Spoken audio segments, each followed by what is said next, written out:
This is your friendly neighborhood author, Jonathan, and you are listening to Season 5 of the Floor Rejects podcast, The Isle of Artemisia.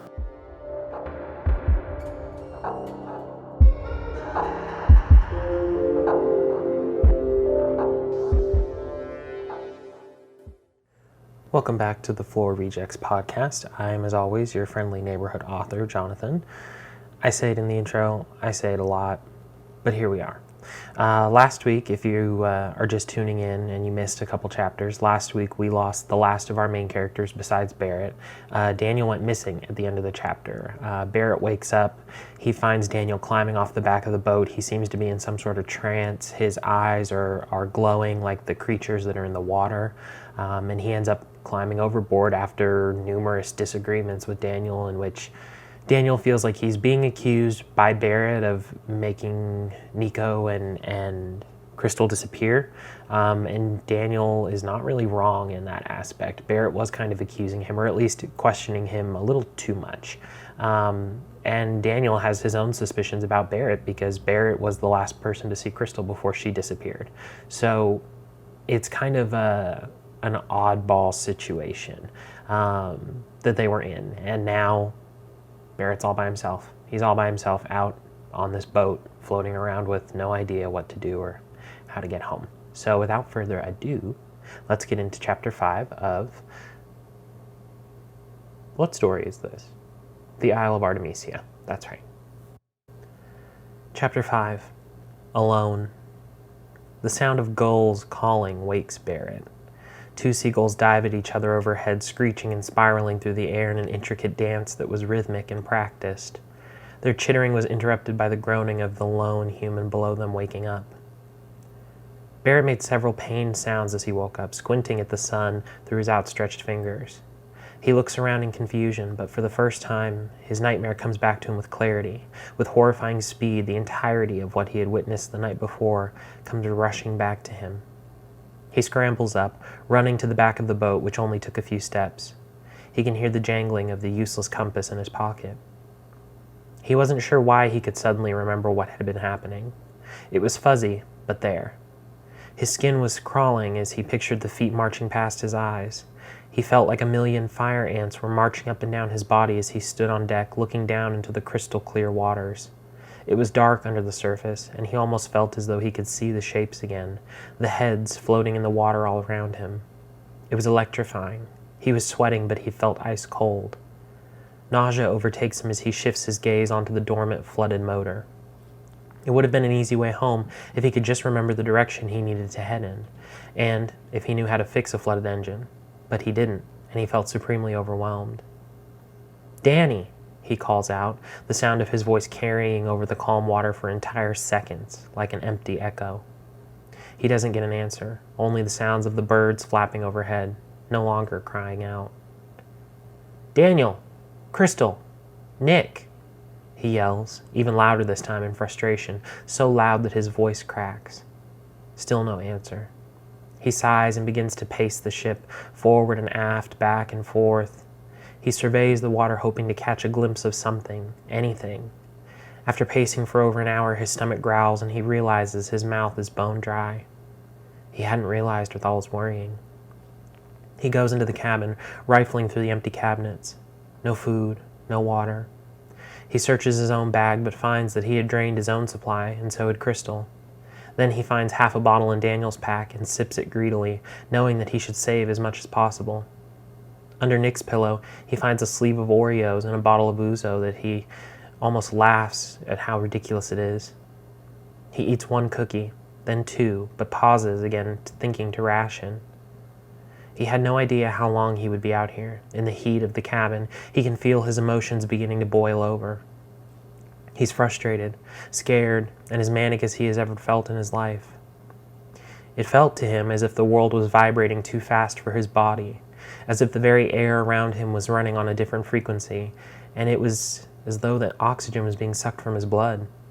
His head pounds, and he reaches back to feel another lump forming on his skull. He screeches in frustration, slapping his hands against the small counter he stands next to. As the world begins to close in around him, he makes a rushed, frantic move to the cabin door, half falling back onto deck, the food and bottle falling next to him, rolling around until he picks them up hastily. The salty smell of the sea fills his nose, and his chest expands as if he'd been suffocating in the small room. "Damn it, where are you?" he screams, but to no answer. He sinks down to the deck for the first time, knowing he was truly alone.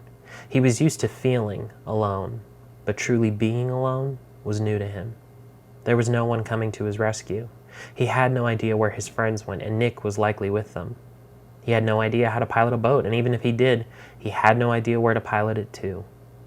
Eventually, he turns to the ouzo, drinking as much as he could while the searing sun washes over him. He lays out, no longer concerned with getting too much sun, but rather hoping that the pleasant, albeit constant rays would lull him to sleep again, because he was certainly gaining nothing by being awake. Once he was drunk enough, his body went slack, and he stared dimly up into the shimmering, cloudless sky. "How did you disappear?" he whispers to himself, with a picture of his friends in his head. He rolls over to lay face down on the warm deck. He groans as the gravity of his situation sinks over him. Then he gets up unsteadily and stumbles back to the engine, pulling half-heartedly at the starter. He knows it won't start, but has no idea how to start the engine normally, and the gurgling sounds it was making were certainly not good. He goes to the rope that hoists the sail and pulls at it, groaning from the exertion. He pulls and pulls, finally getting it halfway up the mast before tying the rope off.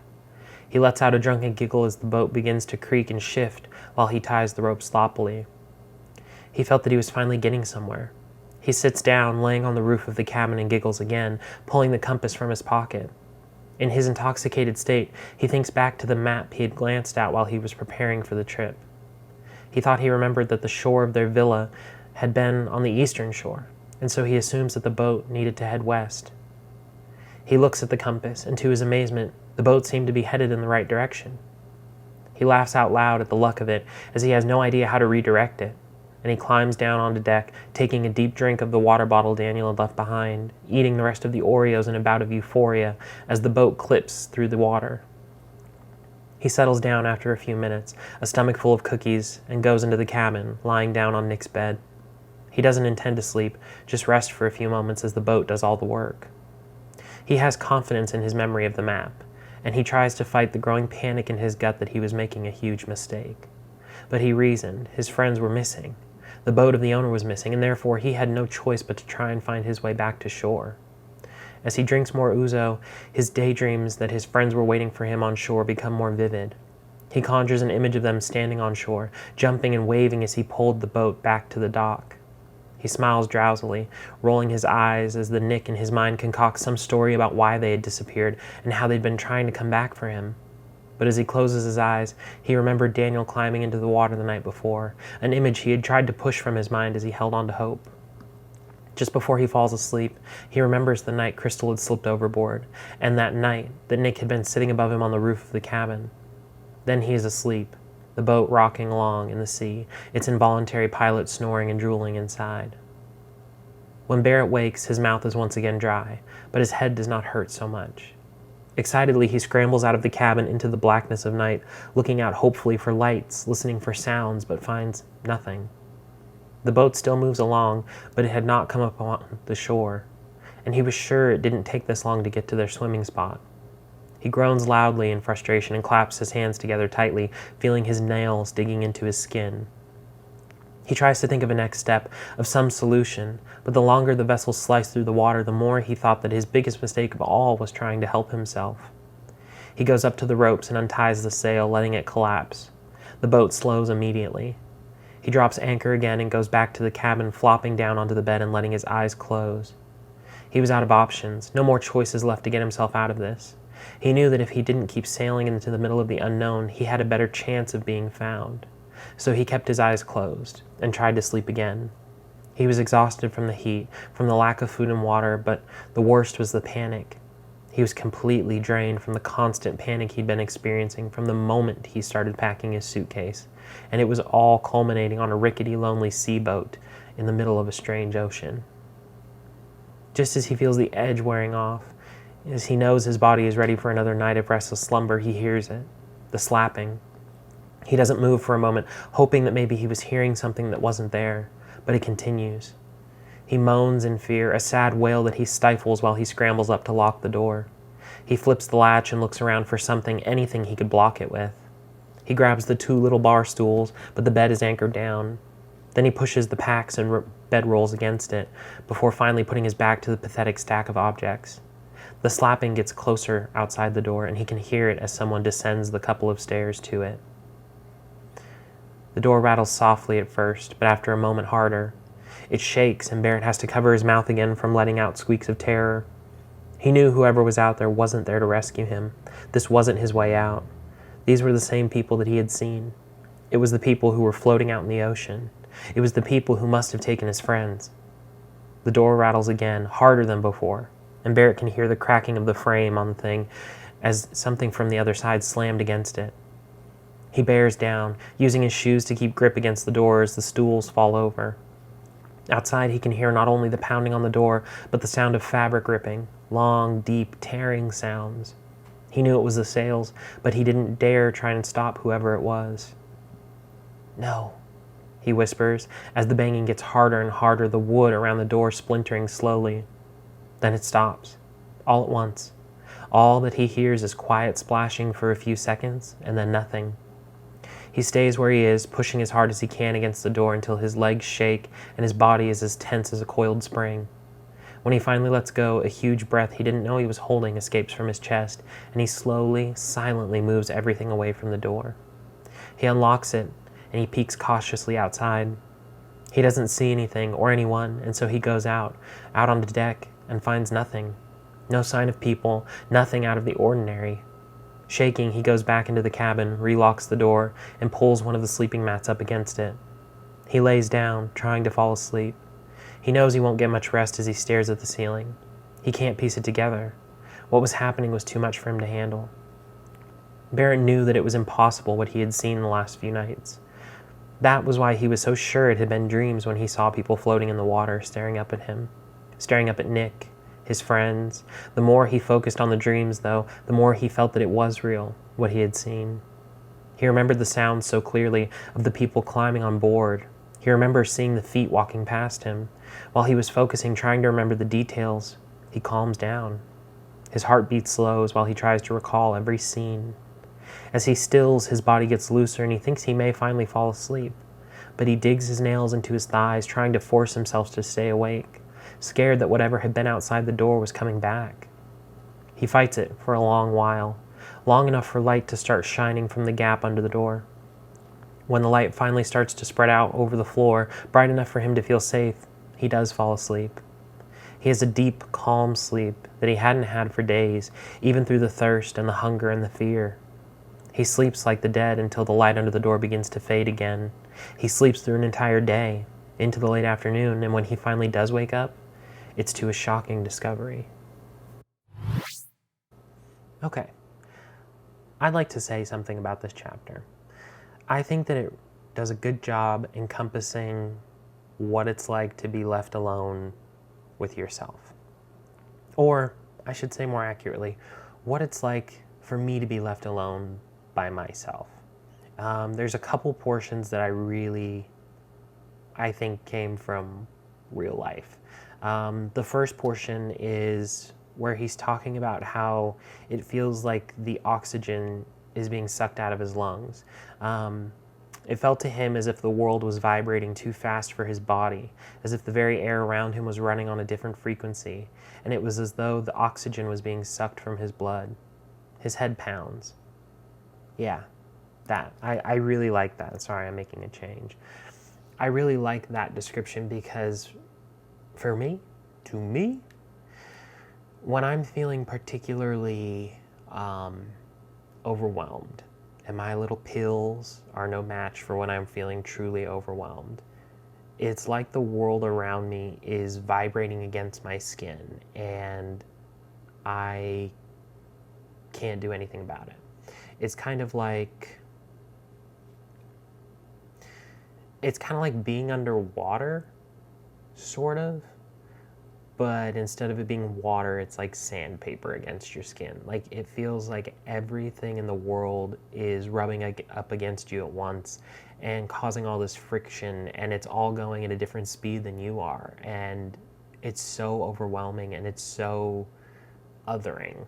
And that's kind of what I like about this chapter, is it's, I think, an accurate depiction of somebody like me, or anybody with different brain chemistry, I guess we'll say.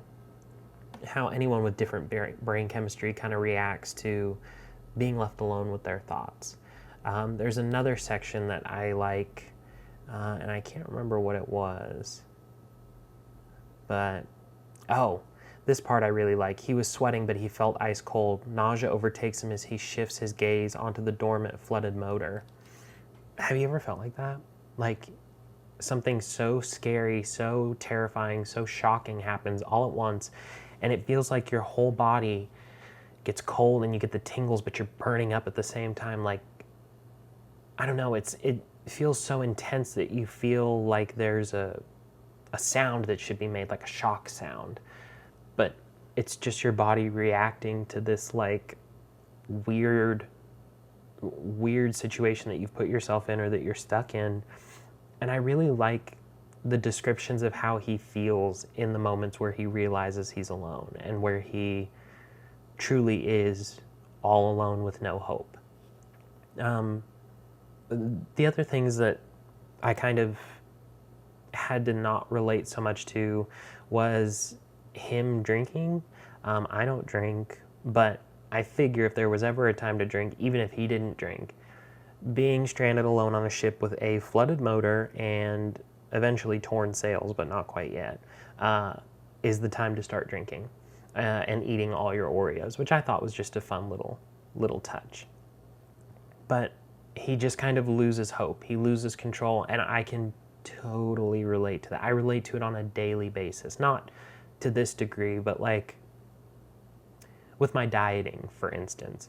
I try and be healthier. Every day I wake up and I want to be healthier and I want to eat better. And every day it feels like around noon, 1 o'clock, I just kind of abandon that because I'm so overwhelmed and I don't know what to do. And I feel like nothing's ever going to change and all hope is lost. And so I eat a bunch of Taco Bell.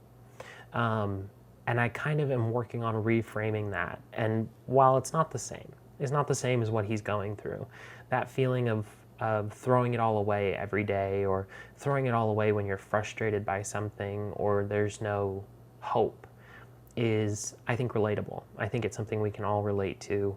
And especially, I think, people who have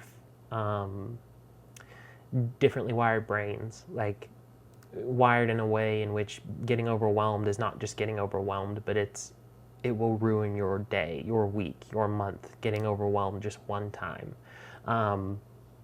I'm someone like that. If I get overwhelmed by something during the day, my entire day is done. It's ruined, it's over, there's no coming back from it. There have been days where I've had to record the podcast, and on the same day I've been really overwhelmed by work or really overwhelmed by whatever's going on in my personal life, where all I can do is record. That's all I do the whole day. I work, I record, that's it. Other days when I'm not feeling that way, I can work, I can record, I can bike 5 miles, I can clean the house, I can do the dishes, I can do all that at once. But this feeling of overwhelmed abandonment, of just abandoning all hope and doing whatever you want, is something that I can really relate to, and that I think Barrett kind of brought out of me as I was creating this scenario for him. There is some things I need to work on, of course. There always is. It's still the same problem I always have, which is words repeat. And I really think that I notice it more than the person reading it or hearing it notices it. And the only reason I say that is when I pass every chapter on to have it edited and to get some notes or feedback on it, I don't really get a whole lot of repetition notes. I get notes about phrasing or a little bit about content, but not really about words repeating themselves over and over. So maybe I'm not repeating them as much as I think I am, or maybe it's just not as bad as I think it is. Something else that is a little shaky, I'm just going to say it's a little shaky and leave it at that. Leave it at willing suspension of disbelief. Leave it at it's part of the story to intentionally just ignore this. The whole compass thing was kind of a throw-in addition, and I feel like I almost regret throwing it in there, because you would think at some point he would figure out which direction to go in. He would, if he'd seen the map, he would know which direction to go in just by having cardinal directions and knowing what the map looked like generally.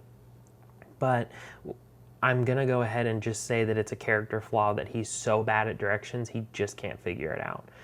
And leave it at that. Leave it at him being stuck in the ocean, the middle of nowhere, because he's just bad at directions. And leave it at that. Because otherwise, I do think that the compass and knowing what the map looks like, he should be able to get himself home, but he just can't. And maybe later on in the story, maybe, we figure out why it is that he couldn't get back, or why it is that even if he was sailing in the right direction, he wasn't getting anywhere. Maybe I need to put that in my brain and remember it so that I can write it into the story so that it makes sense. Maybe. But let me tell you guys a little bit. Okay, so the next chapter, things get good. It's kind of, we've spent enough time learning about the characters, we've spent enough time setting up the world that they're living in and then taking them out of it. The next chapter is wild. It is one of my favorite chapters that I've written, period, end of story, like rivals the first story that I ever wrote in terms of favorite chapters. It's really good. And I hope you'll tune in next week to listen to it, because I'm really proud of it. I think it's really good. I think it's exciting. I think it changes the pace and tone of the book, and it kind of switches it up on the reader, on the listener. And I think it's a good thing. I really do. So let's catch up a little bit. I feel like we haven't caught up in a while. What are you doing? What's going on? I'll give you some time to respond. That is so crazy. Yeah. Yeah, I agree with you.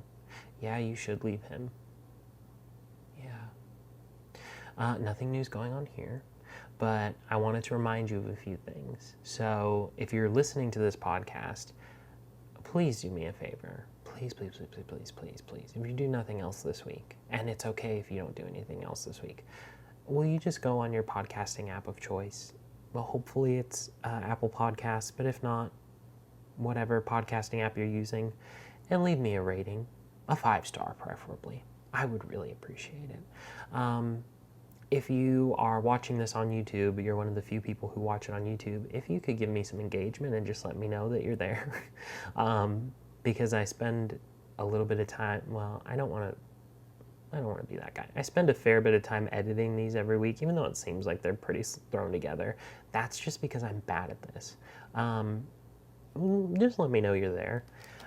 If you're listening to this, and I know there's a few people listening, and you've got any tips, any tricks, any thoughts about our story so far, or anything that you'd like to see or that you'd like to hear, if you don't mind reaching out to me, you can email me at thefloorrejects@gmail.com.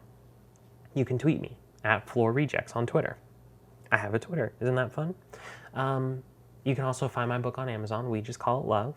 You can find it on the Kindle bookstore. I think it's free for most Kindle users, if I'm not mistaken. And there was something else. Oh, my Etsy store. It still exists, but I had to shut it down for a reason that I cannot disclose. But it will be back. I just had to shut it down temporarily. I'll let you guys know when it comes back if you do decide you want to have some fun, minimalist, gay art prints. Even though my mom called me after, listen to this. My mom called me after I posted it on Facebook to just like my family and friends, like, hey, here's my queer, gay art store. Here are some of my prints. And she called me, and I love her to death. I really do. I don't think there's a person I love more on this earth. She calls me, and she says, why does everything have to be gay with you? And I said, Mother, because everything is gay to me. I'm gay. Hello. I'm gay. I'm so gay. Like, I do think there's levels to gayness, and I'm way up there. Me and her had a long discussion about why not everything has to be gay, and I told her, actually, Mother, it all does have to be gay, because everything else is straight, and I don't want to participate in that. I want everyone to know everything I create, the reasoning behind it is purely, it's gay. That's the reason. So that was my fun anecdote of the week. But I'll be back next week with the most wild chapter of this story so far. Hopefully you'll rate and review, you'll subscribe, you'll tell a friend to listen, tell a queer friend to listen. Let's be like a fun queer community. That's my dream, is to have a fun queer community where we all just get together and we have like a little book club and we read and we do our thing and we're all friends, and I think that would be fun. So do all that this week. That's your mission. And come back next week for chapter 6 of the Isle of Artemisia, which is gonna be wild. Okay, I gotta go. Bye.